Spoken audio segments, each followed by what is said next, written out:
नमस्कार बंधुओं। पिछली सारणी में आपको व्यक्तिगत श्रेणी के लिए या अवर्गीकृत श्रेणी के लिए प्रश्न था माध्य निकालने का।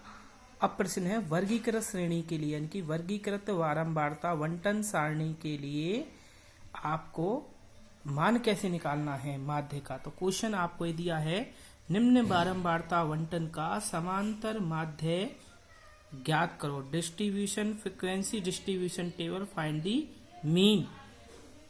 डायरेक्ट मेथड यानी कि डायरेक्ट विधि, प्रत्यक्ष विधि से। तो इसके लिए आपको वर्ग दे रखा है। वर्ग है 0 से 9, यानी कि 0 से 9 के बीच में कोई सा भी अक्षर होंगे, कितने भी अक्षर है उसमें 10 को नहीं संभालेंगे अपन। तो ऐसे अक्षरों की, ऐसे संख्याओं की जो बारंबारता है वो 9 है।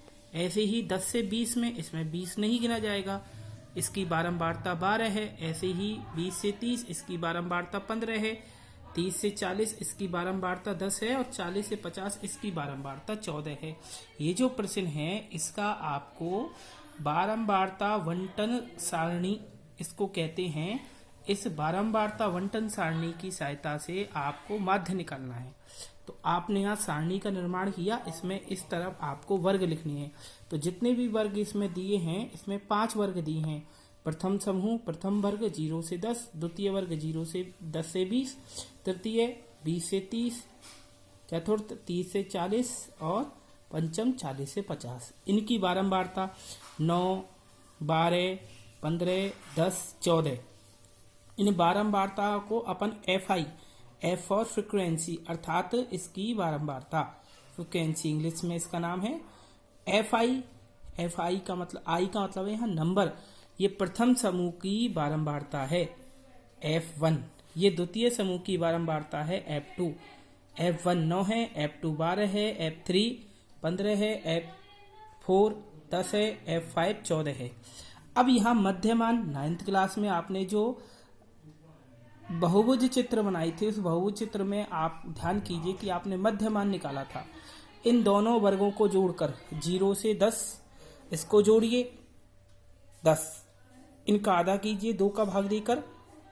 0 से 10 को जोड़ा, 0 प्लस 10 10, 10 में 2 का भाग दिया 5, 10 प्लस 20 30, 30 में 2 का भाग दिया 15, 20 प्लस 30 50, 50 में 2 का भाग दिया 25, 30 प्लस 40 70, 70 में 2 का भाग दिया 35, 40 प्लस 50, 50 में 2 90, 90 में 2 का भाग दिया 45।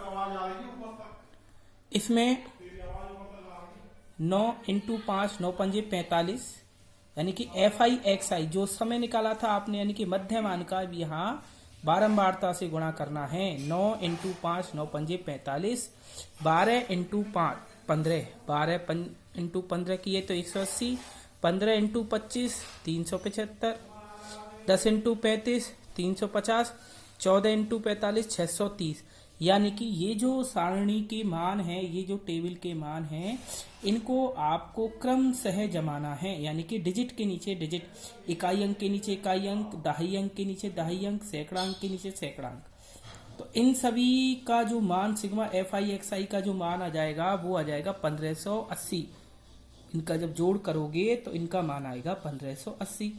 और ये जो बारंबारता है सिग्मा FI, इसका जो मान आया 60, यानी कि सभी बारंबारताओं का जोड़ 60 आएगा।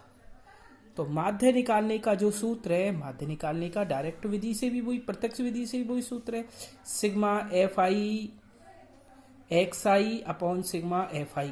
तो 1580 में जब 60 का भाग दिया, अब ये पूरी बार नहीं गया, 26.33। ये भी लगभग पूरा मान नहीं है, ये लगभग मान है, एक्यूरेट मान है। तो इसलिए अपन को इसका विशेष रूप से ध्यान रखना है कि नीचे जो इकाई संख्या है, हर संख्या में यदि 2 और 5 की घात के रूप में संख्या के अलावा अन्य कोई संख्या प्राप्त होती है तो उसका भाग पूरी बार नहीं जाएगा। जब प्रश्नावली 2 आप समझेंगे, प्रश्नावली 2 आप पढ़ेंगे, तो उसमें इस नियम की विशेष रूप से आपको जानकारी प्राप्त होगी। तो आशा करता हूं आपको यह प्रश्न समझ में आया होगा और आप इसका स्क्रीनशॉट लेकर और अच्छी तरह समझ सकते हैं। इसमें कोई भी सुझाव हो तो आप मुझे व्यक्तिगत कमेंट्स के माध्यम से भी भेज सकते हैं। धन्यवाद।